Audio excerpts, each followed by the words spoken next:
Brought to you by खाता book. इनका tomorrow होना हो लेकिन हिसाब टुडे हो सकता है। हाँ?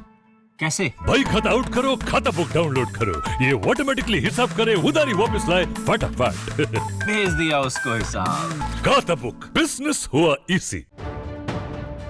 राष्ट्रपिता का जिक्र होते ही जहन में सिर्फ एक ही नाम आता है, मोहनदास करमचंद गांधी। बोलचाल की भाषा में हम सभी महात्मा गांधी को राष्ट्रपिता कहते हैं, लेकिन आपको जानकर हैरानी होगी कि राष्ट्रपिता की इस उपाधि का जिक्र सरकारी दस्तावेजों में कहीं भी दर्ज नहीं है। ये बात सामने आई है गृह मंत्रालय के एक जवाब से, जो कि सूचना के अधिकार के तहत मांगा गया था। बचपन की किताबों से लेकर बड़े बड़े नेता ऊंचे मंचों से जिस अहिंसा के पुजारी के कसीदे पढ़ते हैं, उनके बारे में खुद देश के गृह मंत्रालय को नहीं पता कि आखिर उनको राष्ट्रपिता की उपाधि कब और किससे मिली। इसका पता तब चला जब इस सवाल के जवाब के लिए वाराणसी के आरटीआई एक्टिविस्ट कमलेश कुमार सिंह ने गृह मंत्रालय को सूचना के अधिकार के तहत पूछा। उनके पैरों तले तब जमीन खिसक गई जब उन्हें गृह मंत्रालय की तरफ से ये उत्तर मिला कि उनके पास कोई रिकॉर्ड ही नहीं है। ये बहुत चौंकाने वाला था।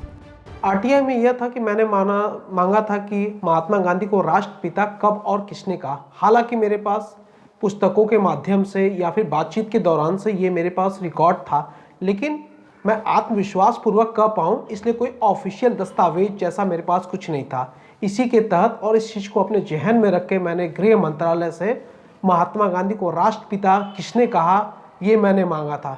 लेकिन तब मेरे पाँव के नीचे ज़मीन खसक गया जब उन गृह मंत्रालय से यह उत्तर मिला कि उनके पास यह रिकॉर्ड नहीं है। यह बहुत चौंकाने वाला था। क्या जानते थे कि अब महात्मा गांधी को कहा गया, इसने राष्ट्रपिता का दर्जा दिया?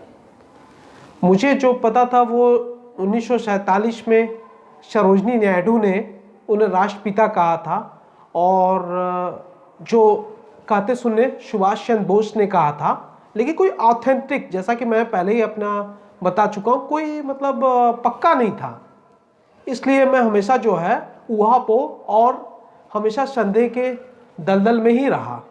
तो मैं सोचा कि अगर यथार्थ और कोई पुख्ता धरातल हो जिस पे मैं खड़ा होकर ये बोल सकूं कि महात्मा गांधी को फला व्यक्ति ने कहा, तो इसी के तहत मैंने गृह मंत्रालय से ये सूचना मांगी थी, सूचना के अधिकार के तहत। हालांकि 1947 में सरोजनी नायडू ने उन्हें राष्ट्रपिता कहा था और सुभाष चंद्र बोस ने भी कहा था, लेकिन इसका कोई ऑथेंटिक प्रमाण नहीं था। इसी को पुख्ता करने के लिए सूचना के अधिकार के तहत गृह मंत्रालय से सूचना मांगी गई थी। वाराणसी से रोशन जायसवाल के साथ यूपी तक।